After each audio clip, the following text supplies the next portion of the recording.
todos, meu nome é Luísa Araújo, eu sou residente do segundo ano de Cardiologia Pediátrica da Cardioped Brasil, e hoje eu vou apresentar o Clube do Artigo. Essa apresentação ela é parte do programa de residência em Cardiologia Pediátrica da Cardioped Brasil, Centro do Coração da Criança. O artigo de hoje ele é um artigo de revisão que foi publicado no The New England Journal of Medicine, foi publicado em agosto de 2020, e ele fala sobre síndrome de Down. Aqui a gente tem o link e a vitrine do artigo para posterior consulta para quem tiver interesse. A síndrome de Down, então, ela é uma condição cromossômica mais comum associada à deficiência intelectual atualmente. Ela é caracterizada por uma variedade de achados clínicos e a incidência dela é entre 1 a cada 800 nascimentos, sendo que os dados dos Estados Unidos hoje, atualmente, é de 500 nascimentos ao ano. E, atualmente, mais de 200 mil pessoas vivem com esse diagnóstico. A primeira descrição da síndrome de Down, ela foi feita em 1866, mas somente 90 anos depois, a causa cromossômica foi elucidada e a condição foi nomeada como síndrome de Down. Então, o potencial para desenvolvimento e socialização dessas crianças que possuem essa condição tem sido cada vez melhor, e o apoio precoce dessas crianças afetadas e também dos seus familiares, ele tem sido amplamente implementado, porque sabe-se que este apoio consegue fazer essas crianças terem um melhor desenvolvimento. Tem uma variação fenotípica considerável entre os pacientes e a deficiência intelectual, ela é a mais comumente é a moderada, mas ela pode variar de leve a grave, enquanto a função social é frequentemente elevada em relação ao comprometimento cognitivo. Então, esses pacientes, apesar do comprometimento cognitivo, eles conseguem ter uma função social ainda mantida.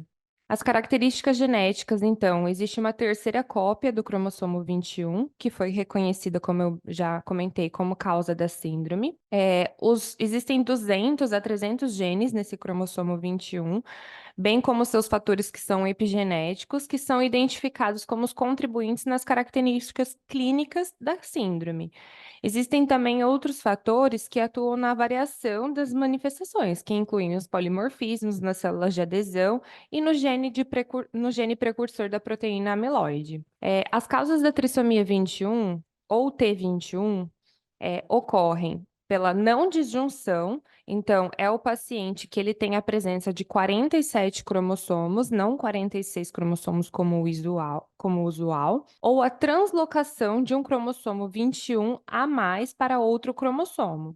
Existe também o mosaicismo ou a trissomia do 21 parcial, que são outros diagnósticos genéticos e são mais associados com clínicas mais brandas.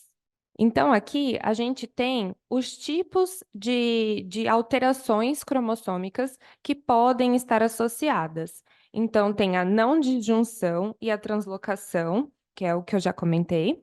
Na translocação, o cromossomo 21, extra 21, ele fica grudado, como pode-se dizer, de uma maneira mais genérica, né, em outro cromossomo, geralmente no cromossomo 14, 21 ou 22. Então, portanto, embora esse paciente tenha ao total 46 cromossomos, ele vai ser portador de síndrome de Down porque um pedaço desse cromossomo a mais 21 vai estar em outro cromossomo.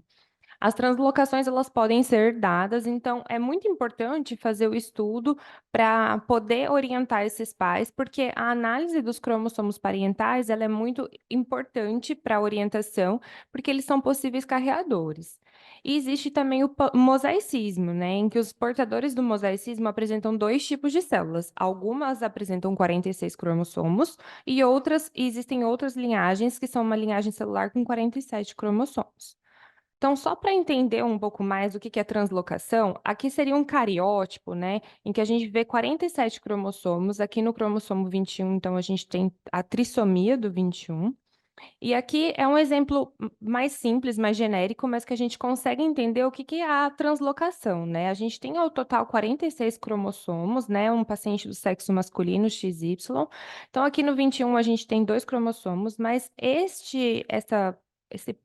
essa porção, né, do cromossomo 21, ela está translocada aqui no cromossomo 14, que é um dos mais comuns para ter essa translocação. Você vê que ele tem um aspecto diferente do outro cromossomo similar a ele. E é isso que significa a translocação, para a gente entender de uma forma um pouco mais generalista. O diagnóstico pré-natal, atualmente, desenvolveu-se o screening não invasivo e o sequenciamento do DNA do plasma materno. Então, esse aumento do diagnóstico não invasivo pré-natal, ele consegue fazer detecção precoce em 99% dos casos, até 99,7% dos casos. Suspendeu aqueles diagnósticos como a amniocentese, que são um pouco mais invasivos e existem riscos para o bebê. E o diagnóstico antes do parto, ele possibilita a gente fazer o tratamento de comorbidades cardíacas ou gastrointestinais mais sérias, que o bebê ele nasce em algum centro de referência, se for necessário, para que seja realizado o tratamento. Já o diagnóstico pós-natal, então pais que não realizaram, ou que às vezes o pré-natal de forma correta, ou que não foi detectado nos exames morfológicos do primeiro e terceiro trimestre, ou no eco fetal, nós temos o exame clínico com características fenotípicas típicas. Então, em vigência de uma suspeita, nós devemos imediatamente solicitar um cariótipo, e do cariótipo partir para o aconselhamento genético, justamente porque existe aquele componente que pode ser parental, tanto da mãe quanto do pai. E a gente precisa determinar a causa do paciente ser da trissomia do 21, que pode ser a translocação ou a não disjunção. Então, aqui a gente tem a fenda palpebral, que ela pode ser um pouco mais, essa fissura palpebral, ela é um pouco mais evidente, o nariz ele é um pouco mais achatado, nós temos aqui a parte da região da nuca com um pescoço alado e um pouco mais de regiões de prega adiposas. A palma da mão, pode existir essa linha única que a gente comumente chama de prega simiesca, e a gente tem a clindactilia do quinto dedo, que é um dedo que ele é um pouco mais para dentro, e o paciente geralmente costuma ter um hipotonismo global. Então, a gente tem as incidências das condições médicas desses pacientes que possuem um diagnóstico de síndrome de Down. Na questão de cardiopatias congênitas, que acaba sendo o nosso foco, o defeito do septo atrioventricular, acaba sendo o mais prevalente, em torno de 40 a 45% dos pacientes. Em segundo lugar, os defeitos do septo ventricular. Em terceiro lugar, os defeitos do septo interatrial. Temos também, em quarto lugar, tetralogia de Fallot e a persistência do canal arterial. Esses pacientes, eles evoluem com mais facilidade também para hipertensão pulmonar. Então, nós temos uma porcentagem desses pacientes grandes e eles também têm problemas respiratórios, que eu vou comentar mais para frente, com uma incidência um pouco mais alta do que a população em geral. Também tem alterações de audição, que podem ser tanto do conduto quanto da parte sensorial. Existem também alterações hematológicas, então o paciente ele pode ter uma mielopoiese alterada, então ele tem a formação das estruturas hematológicas um pouco mais deficiente, podem evoluir para leucemia e para tumores. Geralmente esses pacientes, eles têm uma tendência a terem tumores não sólidos e uma proteção para tumores sólidos, apesar do tumor de testículo ser um tipo de tumor elevado nesses pacientes, e, em geral, tumores não sólidos são mais comuns, e são pacientes que têm mais propensão a possuir anemia. Pacientes possuem também alterações de sono, alterações da tireoide, então pode ter o hipotireoidismo congênito e o hipotireoidismo adquirido ou autoimune, tanto em pacientes, crianças, adolescentes e adultos. Esses pacientes podem possuir disfagia pela hipotonia global que eles possuem, alterações do neurodesenvolvimento que incluem crises convulsivas ou crises parciais convulsivas, espasmos infantis, doenças degenerativas ou até mesmo uma doença vascular, como a doença de Moyamoya, demência, autismo, Da parte gastrointestinal, não é incomum a gente observar nesses pacientes doença celíaca, sendo que os sintomas, eles são sintomas um pouco diferentes da população em geral, então o diagnóstico acaba se tornando um pouco mais difícil, assim como anomalias das estruturas gastrointestinais. Também podem evoluir para artrite idiopática juvenil, alterações ortopédicas e alterações visuais.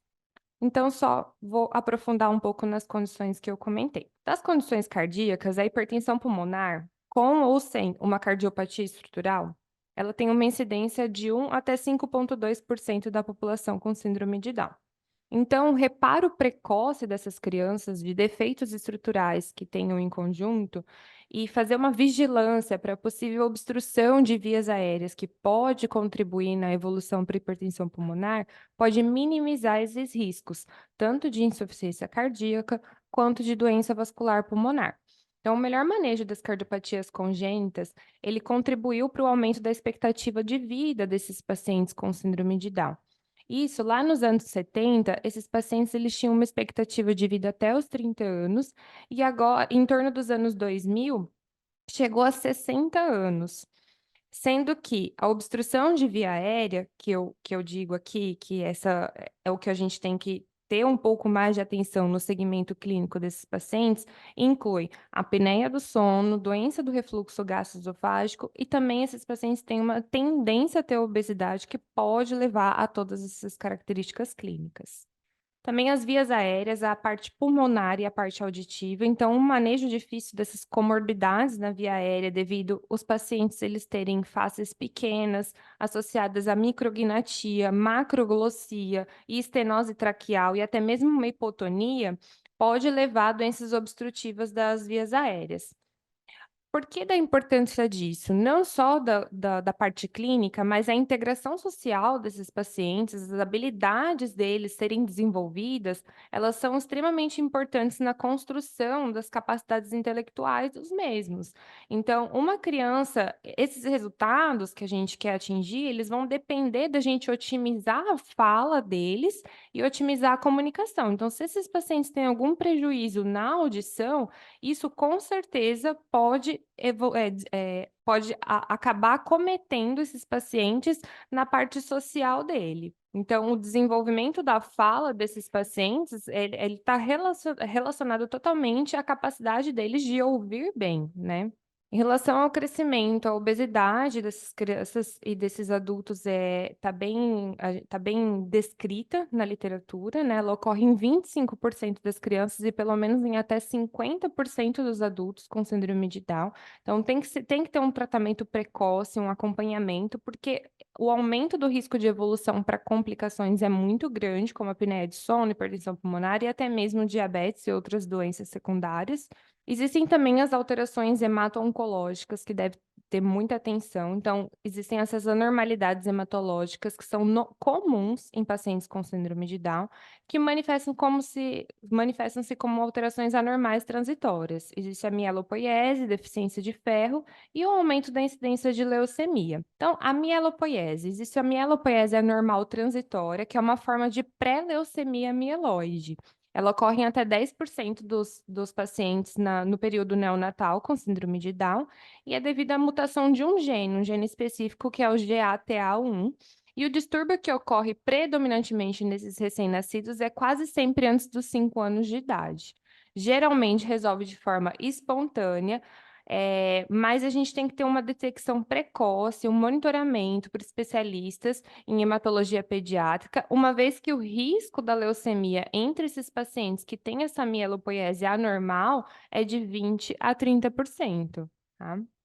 Esses pacientes também podem evoluir para condições autoimunes, então podem ocorrer em números desproporcionais entre pessoas com síndrome de Down em comparação com coortes da mesma idade.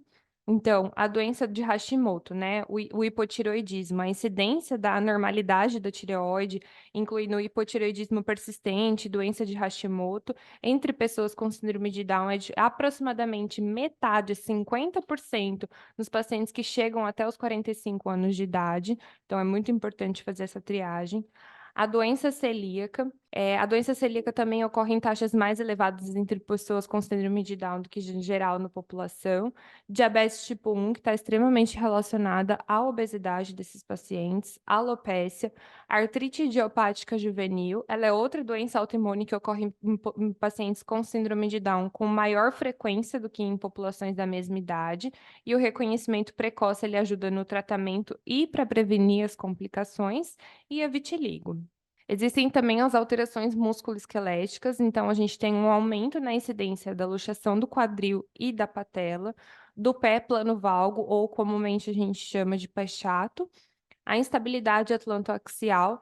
A instabilidade atlantoaxial desde o nascimento também ela é piorada com a hipotonia desses pacientes e pode levar à compressão medular. Então, a gente vê no dia a dia que a gente tem que tomar cuidado com esses pacientes, principalmente na nossa prática clínica, até mesmo, por exemplo, numa sequência rápida de intubação, na forma de posicionar esse paciente, na forma de trabalhar com ele em fisioterapia, tudo isso é muito importante. E doenças degenerativas da coluna também, em geral, são comuns.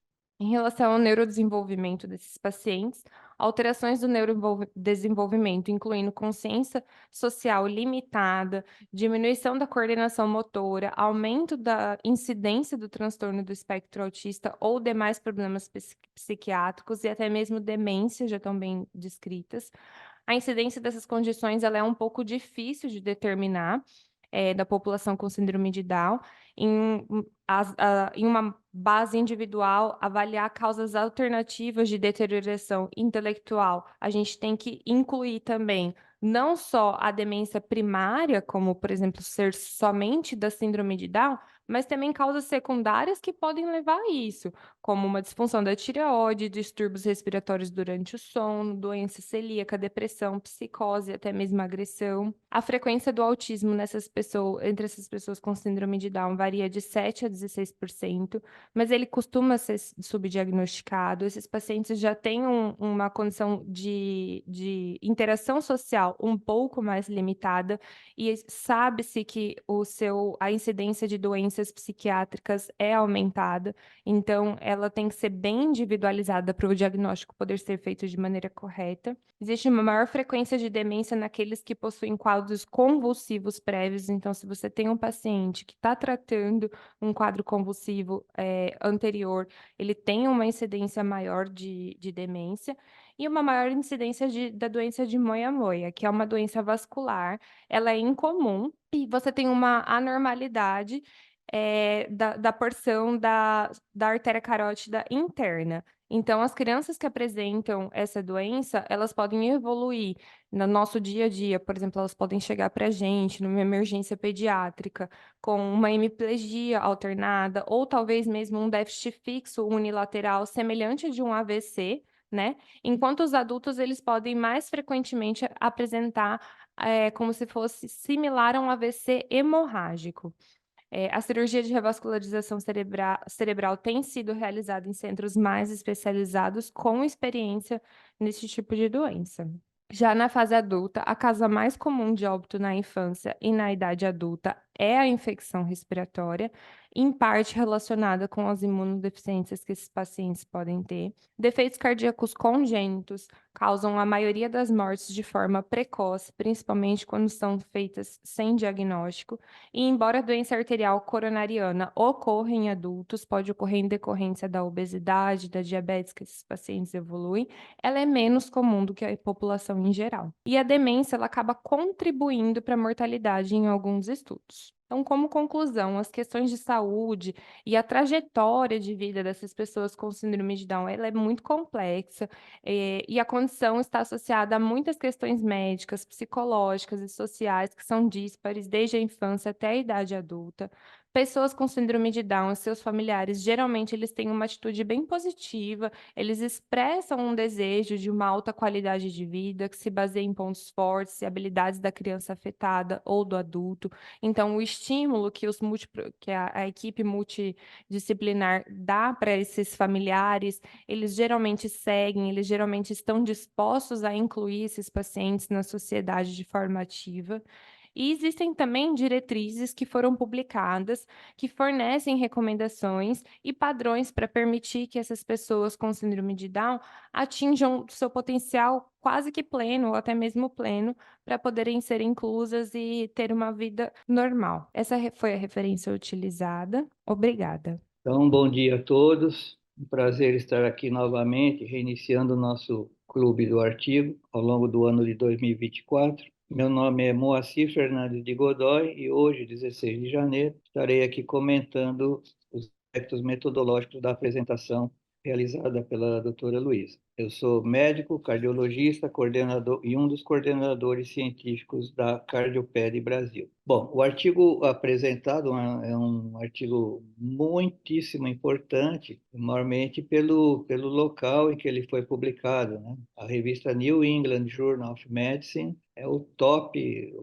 das revistas de medicina, a que tem o maior impacto conhecido, é extremamente elevado. Então, publicar nessa revista é um grande privilégio e mostra a relevância do assunto apresentado. O assunto trata, então, da uma revisão geral sobre aspectos clínicos e evolutivos da síndrome de Down. Primeiramente, classificando o estudo, é um estudo qualitativo, né? Ele não tem segmentos, estudo de risco, cálculos estatísticos, nada disso. Então, é um estudo qualitativo, ele é de campo, então, das opções que seriam naturalístico de campo ou laboratorial, ele se enquadra como estudo de campo, porque nem foi uma observação passiva e nem houve intervenção. Então, é um estudo classificado como de campo. Em relação à progressão ao longo do tempo, ele é parado no tempo, ele é transversal, porque ele mostra o estado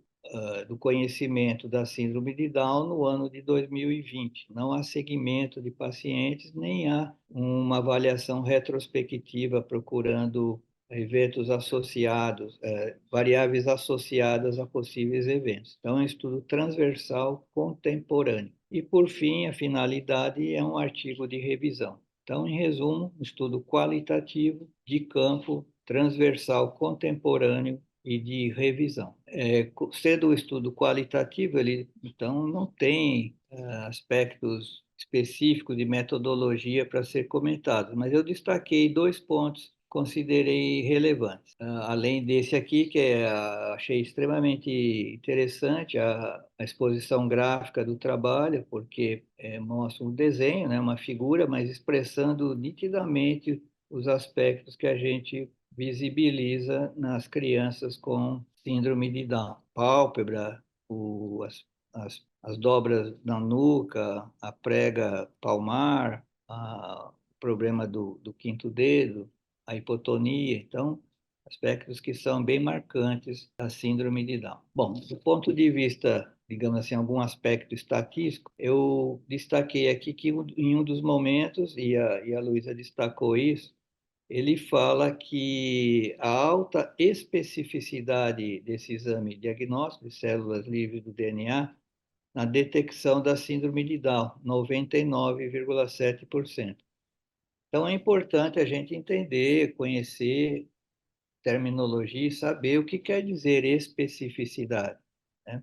A especificidade, juntamente com sensibilidade, valor preditivo positivo, valor preditivo negativo e acurácia, são elementos que a gente utiliza para valorizar um determinado exame diagnóstico, né? Então, esse exame diagnóstico proposto, os autores indicam que tem uma especificidade de 99,7%. O que quer dizer isso aí? Especificidade é a probabilidade de um teste diagnóstico dar negativo em quem não tem o problema. Então, especificidade é um marcador bom quando dá negativo, né, para mostrar que a pessoa não tem o problema. Então, no caso aqui, esse exame cfDNA, se ele der negativo, a probabilidade de não haver a síndrome de Down é de 99,7%. Então, é um exame muito bom para afastar diagnóstico. Já quando a gente está falando de sensibilidade, sensibilidade é a probabilidade do teste diagnóstico dar positivo em quem tem a doença. Então, vejo que é importante esse destaque, porque ele está falando de especificidade. Então, é um teste para adequado quando ele dá negativo, né? A probabilidade é de que realmente não haja a síndrome de Down. Não foi falado em sensibilidade, nem foi falado em valor preditivo positivo, negativo, nem acurácia. Ok? Entender? Outra coisa que eu achei importante de destacar, que veja, mesmo uma revista de ponta às vezes usa termos inadequados. Não se deve falar incidência nesse tipo de apresentação aqui. Ele, ao longo do trabalho, vai falando incidência, incidência, incidência, e dá como valor numérico uma porcentagem. Então, nunca a incidência é dada em porcentagem. Incidência, tendo isso de forma extensa, a conceituação de incidência, incidência é a quantidade de casos que ocorrem em relação a uma determinada quantidade de indivíduos por tempo. Então, se eu falasse assim, a incidência é de um caso para cada 800 nascidos vivos por ano, isso é incidência, porque seria uma quantidade em relação a um número de pessoas e em relação a um tempo. Então, a incidência sempre tem três componentes. Quando tem só porcentagem, a gente deve falar prevalência, se for um estudo epidemiológico, ou um similar disso, que é frequência de ocorrência. Então, prevalência e frequência de ocorrência são sinônimos. Incidência, não. Então, aqui não deveria ter sido usado o termo incidência. Outra coisa é que na tabela fica um pouco confuso, porque ele dá, por exemplo, doenças cardíacas congênitas, 44%. Então, como é que eu interpreto isso? Então, quer dizer que de cada 100 crianças com síndrome de Down, 44 delas têm doença cardíaca congênita. Então, uma prevalência, uma frequência de ocorrência. Mas lá nos subitens ele coloca defeito do septo atrioventricular, 45%, CIV, 35%, CIA do tipo ósseo segundo, 8%. Então, vejo, esses valores enganam um pouquinho porque superestimam, né?